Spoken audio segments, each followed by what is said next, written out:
Dollars and Cents is made on the lands of the Ngunnawal and Ngambri peoples. We pay our respects to elders past and present and acknowledge that sovereignty was never ceded.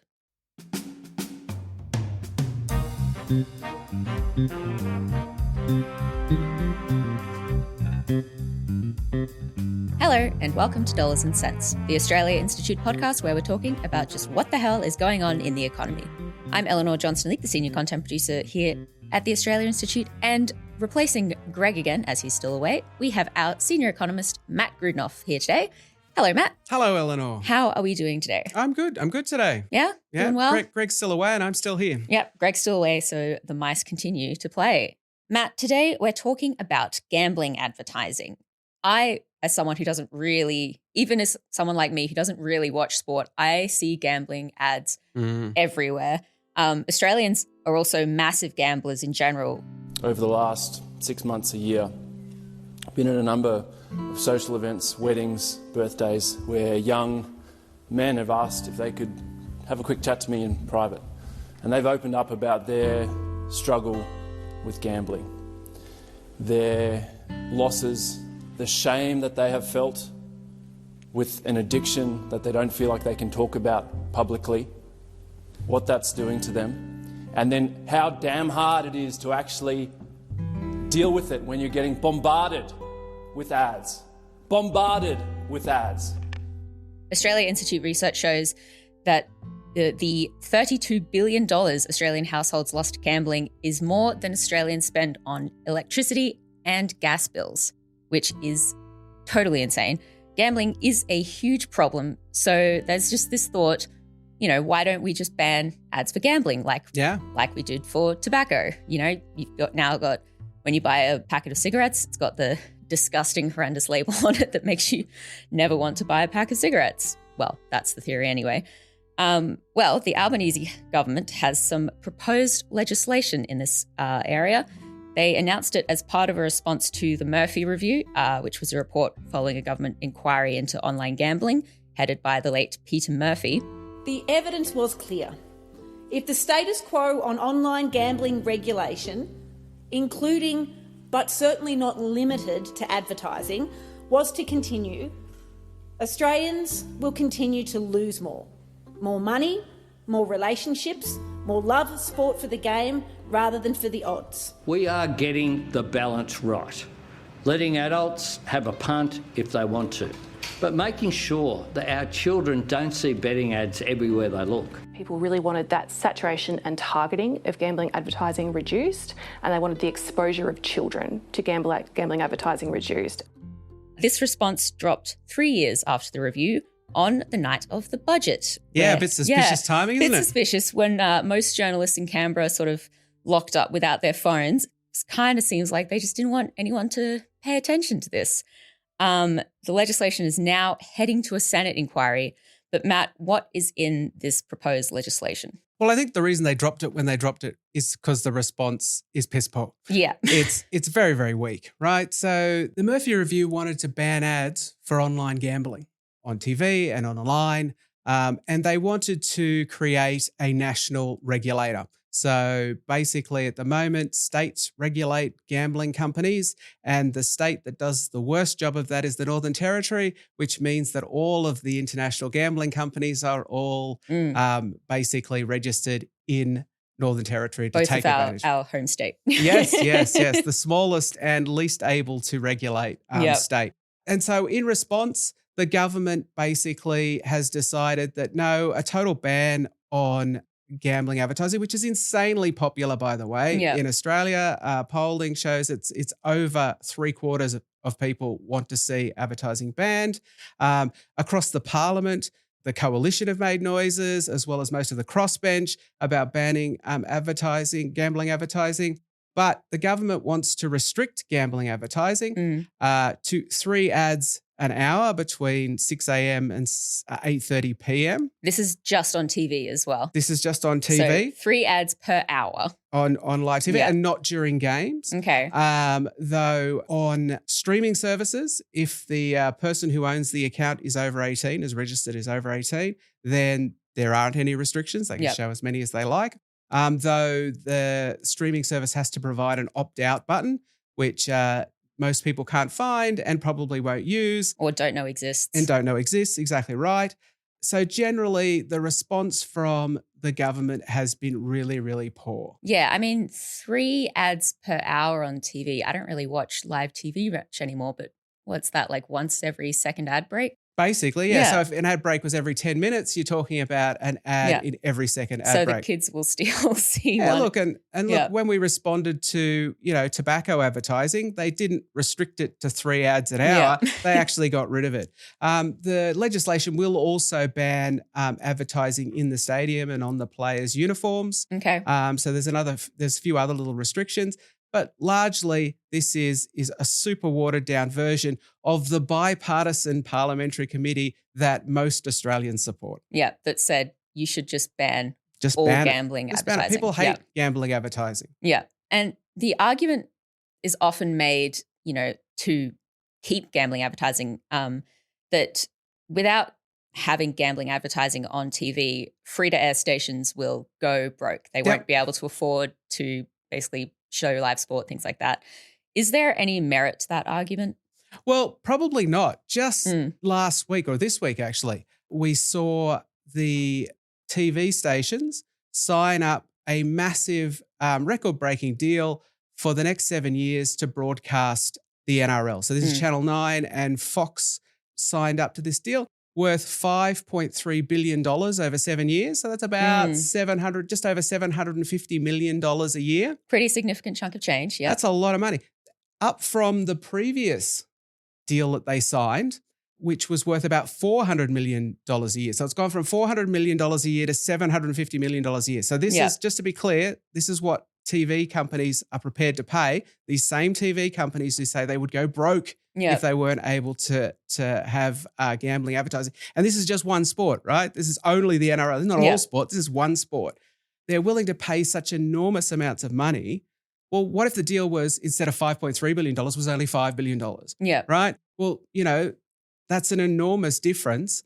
Yeah. So this isn't about revenue. This is about political power. So do we have the numbers on how much money is spent on gambling advertising by gambling companies? Including online ads. Gambling companies spend just shy of about $200 million a year, which is a lot. Yeah. And again, that's across all TV platforms, right? Yeah. And at all times. But, even if we did ban them, it's not like free-to-air TV stations and other broadcasters would lose that $200 million. If it's not like those spots where those ads would just be blank space. Yeah. The TV companies would sell them to other advertisers and maybe they might not get quite as much money, but they're going to get a significant proportion of that $200 million. And also, if they're not going to lose the whole 200 million, say, but also 200 million compared to how $5.3 billion. So that's $200 million spent across all channels and online. This is 5.3 from just 2 channels? 2 channels for one sport. Yeah. Yep. And so, just looking at the numbers, we can see that it's not going to send them broke. So this is really about political power. This is about the fact that for some reason, the government is concerned that if they ban gambling advertising, the free-to-air TV companies will come after them. And free-to-air TV, apparently everybody still watches it. And, they have huge influence. That was heavy sarcasm there, just to be clear. Huge sarcasm. And that somehow that will tank the government's ability to govern, that they might lose the next election because of a campaign. Even though, just to be clear again, this is cross-party lines that want to see this advertising banned. In fact, in question time, I think it was, a coalition assistant minister got thrown out of Parliament for shouting at Albo about gambling harms. That are motivated primarily by their profits rather than by... Oh, no. Order. The Prime Minister's going to pause for one moment. Member for Cook, we're not going to have that behaviour with people just yelling out non-stop during an answer. So I'm just going to ask you to leave the chamber under 94A. So this is a coalition senator, a Liberal Party member, not senator, MP, and So this is a cross-party line. So, it's one of these weird times when the public thinks it's great, the parliament thinks it's great, but we're not going to get proper reform because of political power. Because no one wants to be the first one to actually do it. Yeah, well, they just don't have the guts to do it. Yeah.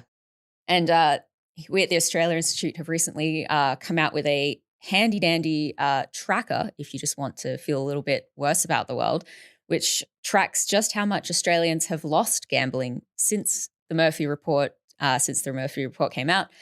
Matt, what is that number up to now? Yeah, so we've got the gambling toll, basically how much Australians have lost since the Murphy report came out. $105 billion. $105 billion people have lost. Now, just to be clear, a lot of Australians don't gamble at all, right? Or if they do like once a year on the Melbourne Cup or something like that. Yeah, right? They're very little. 2 up on Anzac Day or So something. the problem with gambling is not that it's across all Australians. The problem is that it's highly addictive and that there are some people who it becomes a massive problem and it absolutely ruins their lives. It ruins their lives. It ruins their kids and their families' lives. And it's just a terrible, terrible disease in there. And the other huge problem is that young people are growing up linking gambling and sport because gambling advertising is so prevalent. We've got young kids who know the odds for the game that they're watching. Yeah. And Australians are rightly really, really concerned about that. We know that, 12 to 17-year-olds, people who are underage, less than 18, gambling in in large numbers. And, that has to be being linked to this massive advertising that we're seeing on this gambling. And just to be clear, we're not talking about banning gambling, right? Like if you ban gambling advertising, I just want to really make this point. There is no everybody who could bet before will be able to bet again. And just to be clear, if you've got a mobile phone, you've got a casino and every racetrack and every sports bet in your pocket all the time. Yeah. So it's never been easier to gamble. What we're talking about doing is trying to stop gambling being foisted not just on children, but on people who have had a gambling problem and then stepped back and gone, okay, I need to deal with this. Imagine you've had, you're a problem gambler. You've decided to step back. You're basically on the wagon, so you're not gambling. And then you go and watch sport and you're inundated with ads about gambling. How difficult that would make it. Yeah, especially because sport is such a communal thing. There's such a sense of community in that. And for someone to have to sort of, almost need to just completely remove themselves from something like that where they feel that sense of community. It's just that's so pervasive. Yeah. And you sort of touched on it before. You said that huge numbers of kids are actually gambling, and so much of this is sort of, framed as protecting kids. But the Australia Institute did actually run the numbers on that, on how many kids are actually gambling. What are the numbers there? I would hope it's not too many, but. So for 12 to 17-year-olds, 1 million of them have gambled. And that's more than play soccer. That's more than play basketball. Actually, totally insane. That's more than play, football. So it's an enormous number of 12 to 17-year-olds who have actually gambled.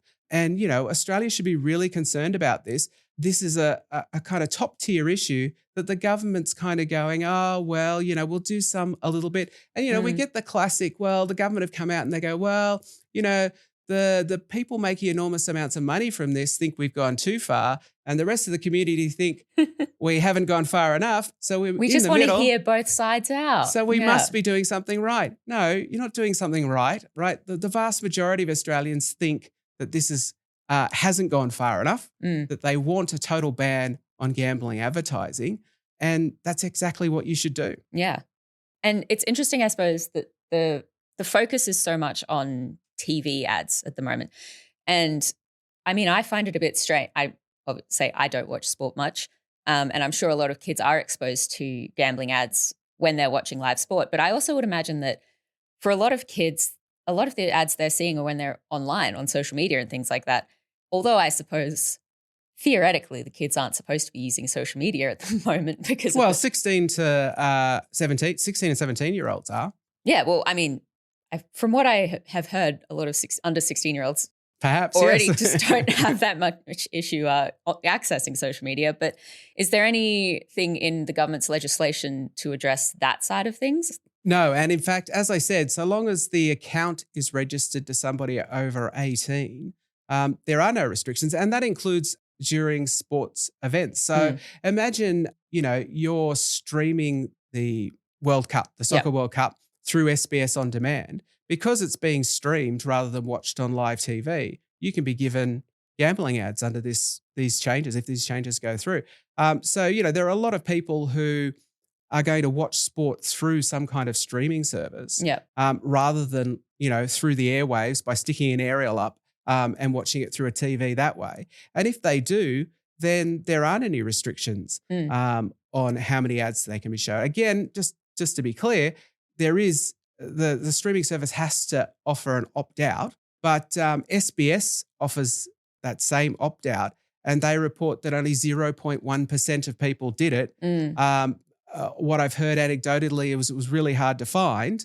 And look, if people think that opting out is the way to go, then perhaps it should be an opt-in. Yeah. Perhaps we reverse it. Everybody's opted out, and if you really want to watch gambling ads, you're that kind of person, I guess. You can opt in. Look, that might be a way to make that would make that infinitely better. But at the moment, it's just, as I said at the start, piss poor. I did see something in the news recently about the government wanting to ban influencers from doing gambling ads. But how could the Australian government go about banning influencers from advertising gambling? Like, is it just Australian influencers? Yeah, I mean, that's a great question. I would assume it would only be Australian influencers, though they might be able to go after the kind of YouTubes and insist that those kind of social media companies restrict that kind of content to people in Australia. But yes, what they want to do as part of this legislation is ban influencers from pushing gambling through their kind of influencer model. I mean, that sounds like a good idea, but I guess, just yet to see how that's going to happen, because, I mean, how good has the Australian government been at regulating big global tech companies, especially social media companies, to date? Yeah. I mean, look, absolutely they could go further, but I mean, this might be an opportunity as part of this to try and force the big tech companies into line. And, I suppose it's all a learning process, if you like. Yeah.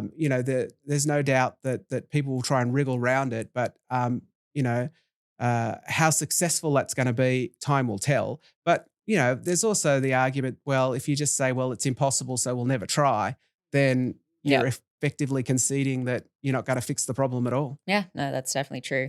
If any listeners want to hear more about the government's proposed legislation changes to gambling advertising, there was a great episode of Follow the Money, our sister podcast, from a few weeks ago. Martin Thomas from the Alliance for Gambling Reform was on talking to Ebony and our colleague Morgan Harrington. It was a great discussion. Check it out. The link will be in the show notes. And then also in the news recently, Matt, there's been a recent debate and discussion about paying superannuation to people under the age of 18. At the moment, employers only have to pay super to their employees under the age of 18 if they work more than 30 hours a week. And Treasurer Jim Chalmers has flagged he's open to changing the legislation so that, people under the age of 18 will be paid super. Greens have been pushing for these changes. But Matt, why are people under the age of 18 exempt from super? What's the reasoning behind that? It's an excellent question. It probably goes back to the idea that they thought that most people under 18 would only work a few hours a week, and that this was going back to the 90s when compulsory super came in, and that it would be administratively difficult or burdensome to include them. And really, because they were only working tiny amounts, it probably wouldn't have added much super in anyway. I think that's probably the original justification. Okay. But really, it's just saying that people under 18 apparently are second-class citizens, that they don't deserve the same pay as everyone else. And we need to remember, and we'll probably talk about this more, but the hardest working dollar in your super account is the first dollar that goes in at the very beginning. Why? Because it's going to be there over the entire period of your working life. And so it's going to accumulate the most. It's going to be invested the most and is therefore going to make you the most money. So do we know how much, these changes would benefit Australian, I suppose, workers under the age of 18? Like how much extra money it would get them in their super? Yeah, it is significant. For women, it's actually larger. And for young women, it's probably $2,500 more in their super account at the beginning. Yeah. Why is it more for women? Because for some reason, women work more under the age of 18. Oh, interesting. And so therefore, because they work more, again, this are part-time workers, right? So if you're under the age of 18, you work more than 30 hours a week, you get super. So we're talking about part-time workers here. But women tend to work more hours under the age of 18 than males do. And so think about that. So that extra money goes into their super account very early on. We know that women are disadvantaged by super because they end up with smaller balances at retirement and throughout their working lives. Because they take more time off. Take more time off. Yeah. They're more likely to work part-time for caring responsibilities, but also just because they earn less, right, than men. And super is basically based on how much you earn. And so if they had that extra money, that's thousands and thousands of dollars more when they retire, because that money compounds over their entire working lives. Yeah. And do we know, I assume that there have to be some arguments that people are making against this. Is it possible that this would discourage companies from hiring younger workers? Is there that angle to it? Well, that's certainly what employers say. Yeah. But they made those same arguments when they were changing junior rates of pay to try and bring them more in line with adult rates of pay. But those arguments didn't pan out. In fact, there was no real change in the amount of young people being employed.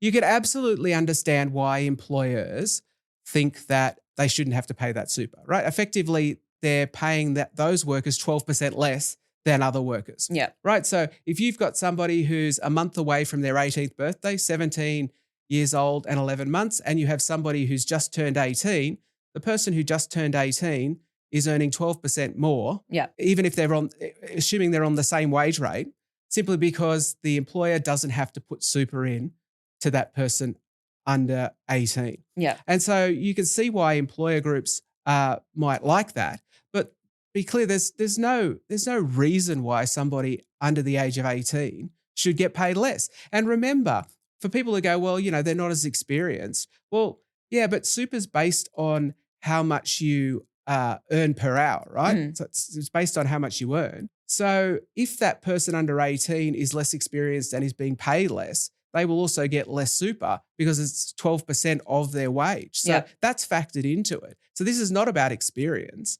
This is just about the fact that they don't want to pay them what is every other worker's right. Yeah, they just see what people under the age of 18, it's just they're earning pocket change. Yeah, it's just not pocket real money. Work. It's not real work. It's just, so that they can hang out with their friends. But the reality is those people under 18 will eventually retire. They will not be kids and they deserve the same pay and the same entitlements and the same workplace rights as all other workers. Yeah, I mean, they still have to pay tax on their wages. Yeah, exactly right. We don't have a discount on the amount of tax they pay. Yeah. We don't have any other kind of discount. These people under the age of 18 have to pay out the same as everybody else. Yeah. And they deserve the same rights as well. Yeah. I mean, sounds great to me. Get those kids their money. And if any listeners want to read a bit more about how this current system, the current exemptions disproportionately affect women, there's an excellent article on The Point by Dr. Jem McKillen. Yep. Go give it a read. It's very, very interesting. And I reckon that's probably all we've got time for today, Matt. Thanks so much for coming back. Thank you for inviting me again. I think Greg is going to be back next week, so this will be the last time for a little bit. Unless he's, caught something while he's away. But I'm sure we'll see you again at some point soon. You will. You can't get rid of me. Can't get rid of you. No. This episode of Dollars and Cents was recorded on Thursday, the 9th of July, and things may have changed since recording. And for analysis, fact checks, all sorts of good things from research that the Australia Institute, including Matt Grudnoff and beyond. Check out The Point. It's got some great info on there. And when Parliament's not back this week, but when Parliament's back, there'll be the live vlog from Amy Ramikis, which is always very entertaining and very informative. So go check that out. Also on The Point, there is a new podcast from Dr. Richard Dennis, our co-CEO here at the Australia Institute, called What's the Point?, where he unpacks really just what needs to be unpacked in economics and politics. He did one episode on One Nation and a recent one on housing, so go check that out. Music, as always, is from Blue Dot Sessions. Have a great week, and we'll see you next week. Bye.